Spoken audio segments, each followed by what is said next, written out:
Hi everyone, welcome to our 31 days of self-love. We're doing this in May because it's a 31-day month, and it's just a little session every single day for to reflect on our personal development, maybe things we want to improve or things we love about ourselves. So today the topic about what is a limiting belief you have. And what would you like to do about it? So something self-limiting about yourself or your abilities.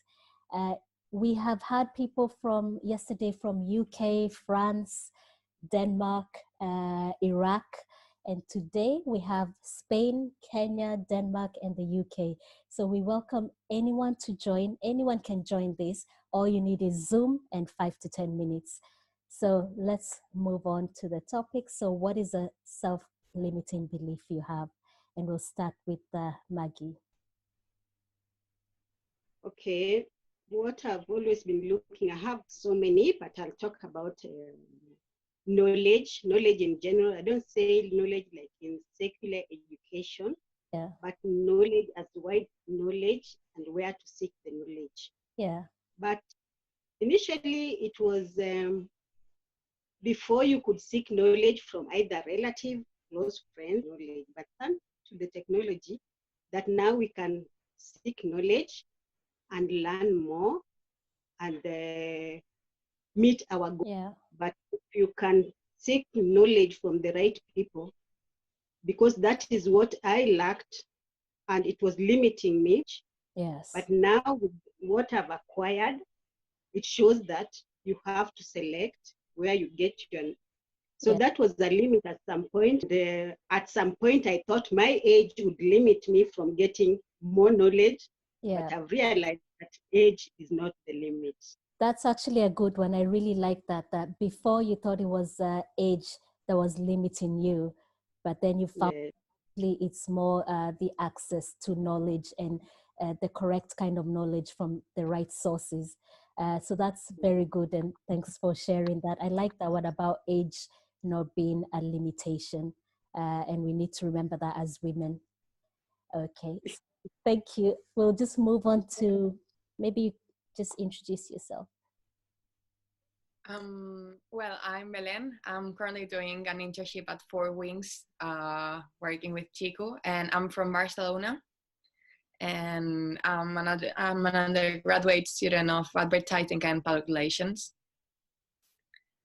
And well, a limiting self-belief I have is probably thinking that maybe I don't have like enough experience or that I'm not like good enough, because for now, you know, I'm still studying my course, my degree, and when applying for jobs, getting rejected is like very tough. And if it's something that keeps repeating itself, it's becoming very hard, and you start to believe like maybe I just don't have the right experience and I need to manage to do like something else, because it's very difficult to access opportunities, even if it's internships.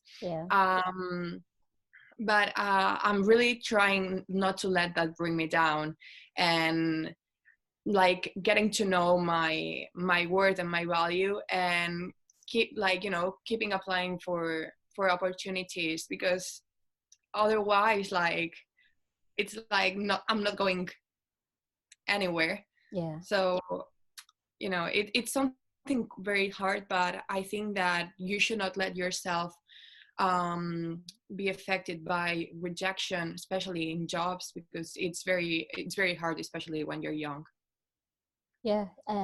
It's interesting you say that, because we've just had Maggie saying that she thought age was her limitation. So it's like she's got all the experience and she thought that was a limitation, and you're feeling that because you don't have as much experience that it might be a limitation.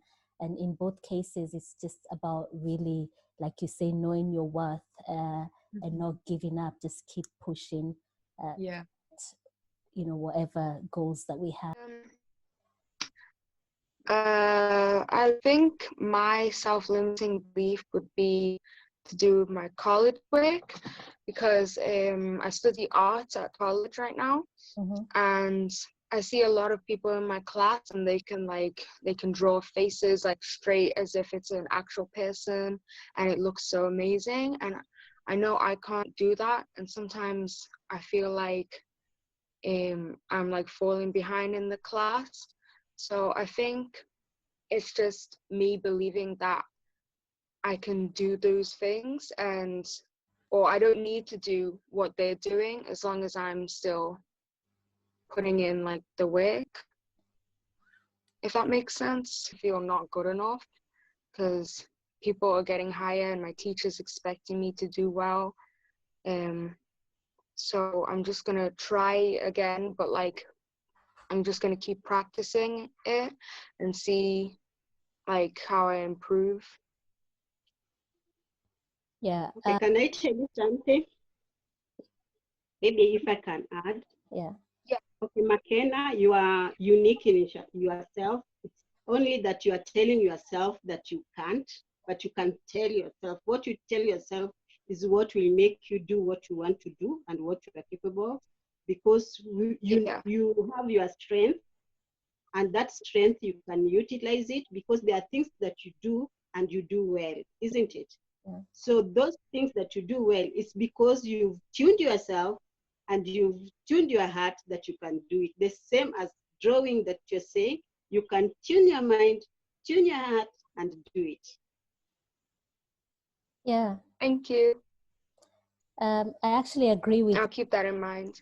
I agree with Maggie, because the topic is about self-limiting beliefs, and there's something in psychology called self-fulfilling prophecy.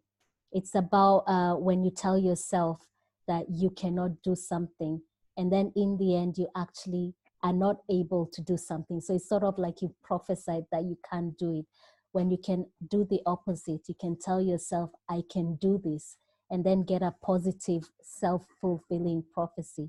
So it's just changing the narrative, as Maggie says, tell yourself the opposite of what you're saying. I can't do this. Instead, say, I can do this, and put in the work and practice. And you don't have to be the best, but you can definitely develop and become better at it. Yeah. Okay, so we have, who's next? Me. Okay, yeah. Should I introduce myself? Yeah, that would be great, yeah. I'm Shakira. I live in Denmark, and currently I'm in my second year of college. I believe it is the translation of school systems. And yeah, I'm on the media line, so I work with some TV programs here in Denmark, and we produce shows. Oh, welcome. Yeah. The the belief that I have about myself, at least, is gotten better. But I used to go to a school where there were a bunch of people who didn't treat me well, and every day they would try to put me down. So I started, I guess in my head, I started believing what they were saying to me and stuff like that. And one of the beliefs was that I wasn't as smart as them. So I realized after that, when I graduated that school and went to another one, that those beliefs actually came true because I kept believing myself to be dumber than everybody else around me. So that also started affecting my grades. Like you said, self-fulfilling prophecy. So I remember one of my exams at that school, I didn't fail, but I didn't do well. I barely passed, even though I know that it was a subject that I was actually good at. Like when I look back at it now, yeah, I just realized that me thinking that I'm not as clever as everybody else is putting myself down and actually making it become true. Yeah. Again, it's the same as McKenna before, and what Maggie said, and we've discussed this. It's about believing that you're not good at something, and then eventually that comes true, and thinking about changing that narrative. And it seems like you're doing that now in your new school. You're thinking differently, And have you seen a change in things from thinking differently about yourself? I mean, yeah, before it was kind of like I was in the background and I didn't really want to be seen, but Yeah. like now I'm changing that, and my grades are also improving by it, and I'm feeling a lot better mentally. Like my mental health is a lot better because I start appreciating myself, and then that also reflects on the rest of my life.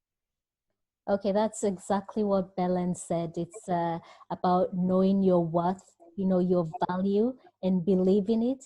And once you do that, then you start attracting positive things towards you. I'm not saying it's like waving a wand. That's not what it is, because you also have to put in the work. But it's what is in the law of attraction, that the more positive you put out, the more you'll get back in. And I'd like to stress, it's not a magic wand. It's just that when you're thinking positively, then you do more actions and activities that actually make the things that you, the goals that you're putting in place come to fruition, because you're working towards it from thinking positively ahead. So if you think I cannot do this, instead turn it around to I can do this. Because if you can get one result, which is the negative one, I'm sure you can get the positive one as well if you just tell yourself over and over that you can do it. Cheers, guys. And we shall see you tomorrow for day 3. Thanks for joining, and have a lovely day and weekend, and see you soon. You too. Thank you so much.